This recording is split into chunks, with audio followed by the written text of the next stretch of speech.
An empire is destroyed, its libraries burned, its administrative language eclipsed, its priests silenced. For most conquered nations, this is the end of their story, a footnote in the victor's chronicle. But for Iran, it was only the beginning of a secret war. A war fought not with cavalry charges or catapults, but with words. With a single epic poem, one man would resurrect a culture and save Persian identity from cultural extinction. This is the story of the sword and the pen, how Iran conquered its conquerors through the sheer power of art.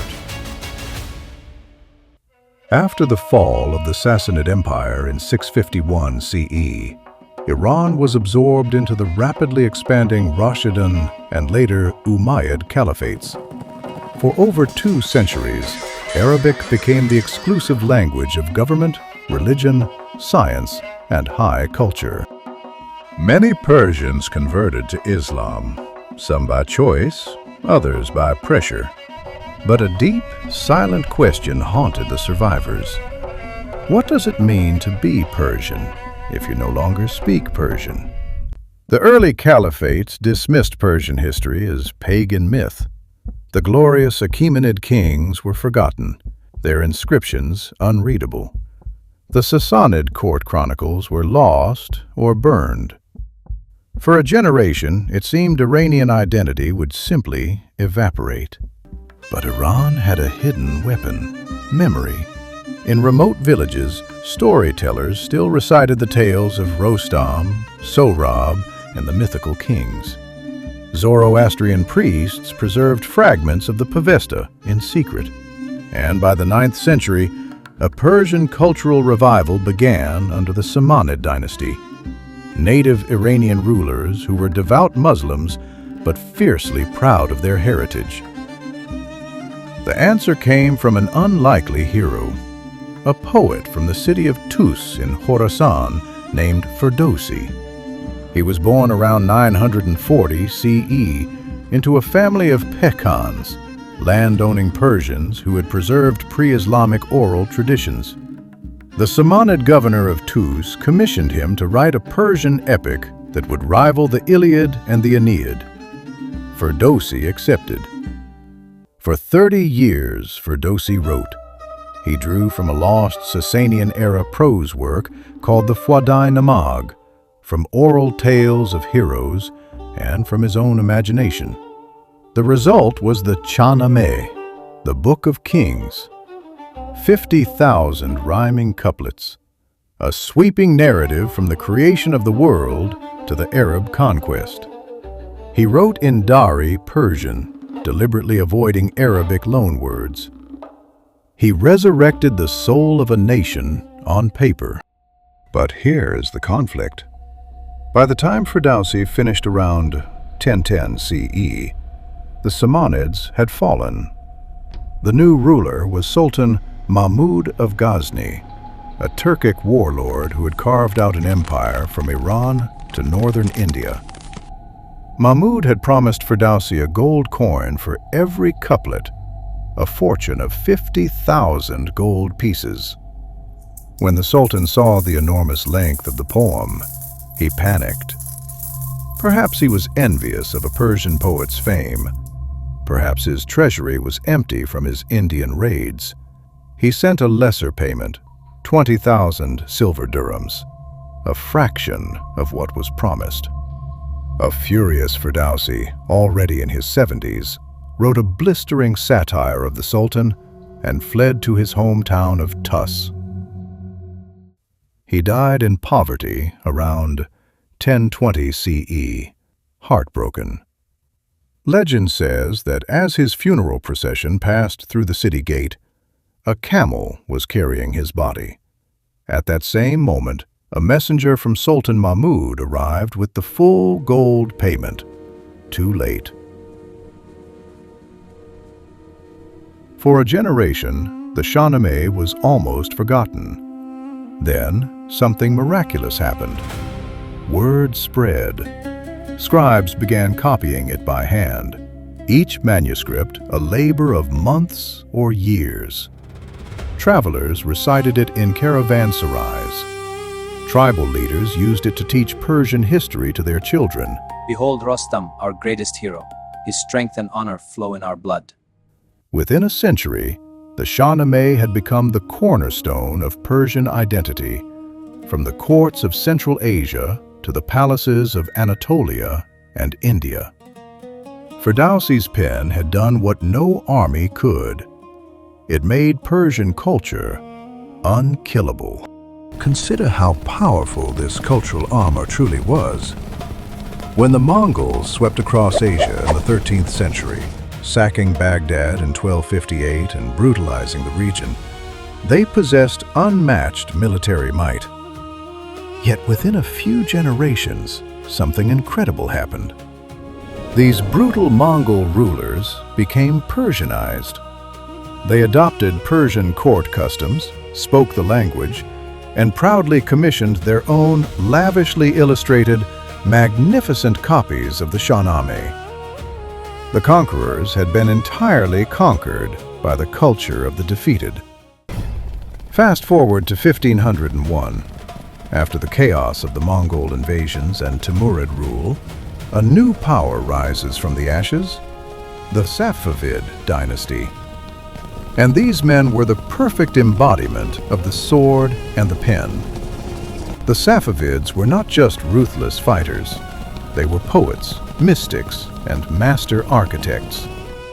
Their leader, Shah Ismail I, wrote poetry under the pen name Qata'i, the Sinner. He was a master of the shamshir and the quill, composing verses about divine love and Shia martyrdom, even as he led his Qizilbash into battle.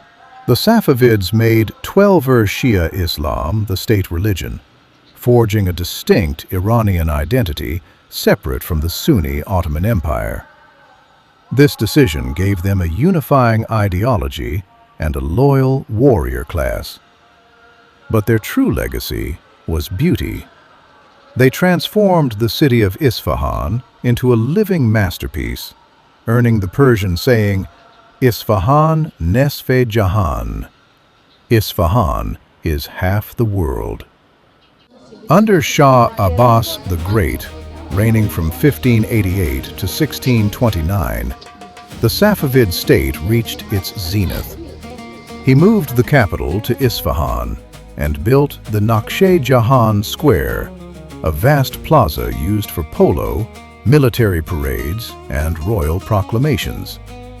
Around it, he constructed the Shah Mosque with its towering minarets and 7-color tiles, the Sheikh Lotfullah Mosque with its mysterious, light-absorbing dome, and the Ali Kapu Palace with its music room carved to amplify sound.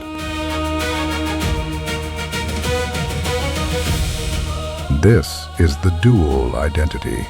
A Safavid nobleman would train in Palavani, heroic wrestling, and swordsmanship in the morning, then spend the afternoon in a Mamankana, a poetry salon, composing ghazals about the beauty of a rose or the pain of separation.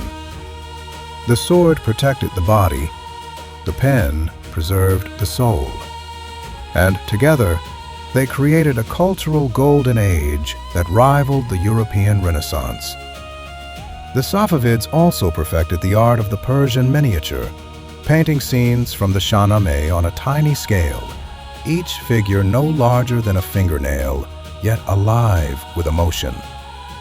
They wove silk carpets so fine that European kings paid fortunes for them. They built caravanserais and bazaars that became centers of art and trade. The Safavid political state eventually fractured in the early 18th century, but their cultural blueprint remained permanent. They gave Iran its modern borders, its Shia identity, and its capital, Isfahan. But the deeper twist is this. The Safavids understood a secret that modern empires have forgotten.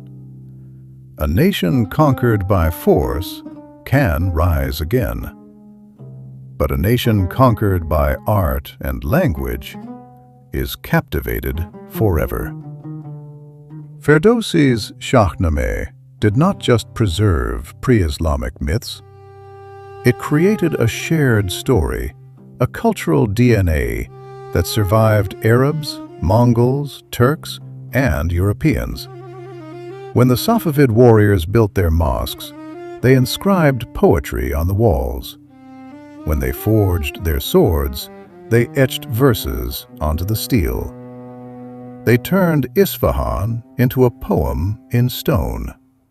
The Romans, the Greeks, the Arabs, the Mongols, the Turks, they all came, they all left.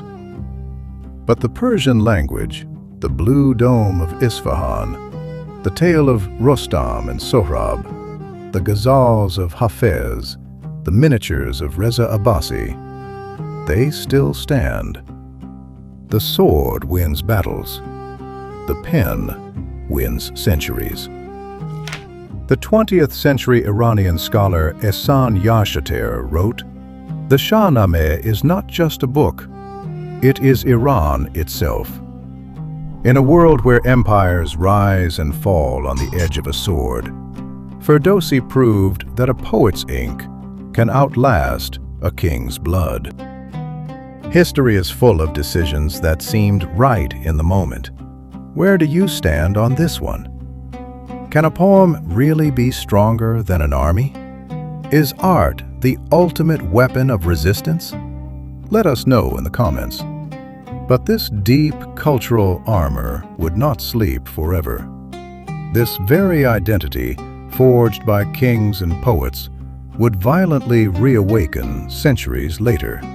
Click right here to watch the next video of our series, The Modern Storm, the 1979 Revolution, where this ancient heritage and modern politics collide in an explosion that shook the world. Hit subscribe and join us for the next chapter of the Persian saga.